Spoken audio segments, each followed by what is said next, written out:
çox üzr istəyirəm tamaşaçılarımızdan, çox üzr istəyirəm sizdən.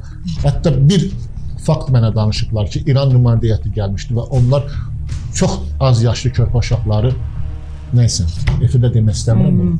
Yəni, budur da bizim o Molla rejimi, bu Xomeyni rejimi. Yenə təkrar eləm, bizi qoruyardılar da səndə. Biz nə istəyirdik ki?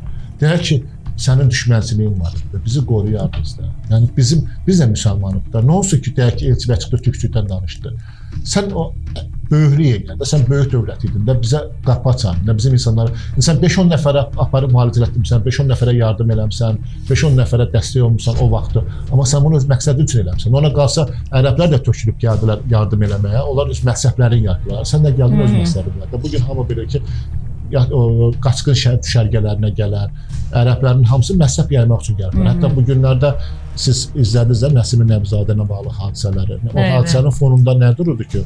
O hadisənin fonunda oldu ki, o reabilitasiya mərkəzini açan şəxs öz məzhəbini yeritmək üçün insanları işgəncələr verir. Qəbul etməyən işgəncələr verir. Bunu öndə açıq-aşkar hamı bilir də.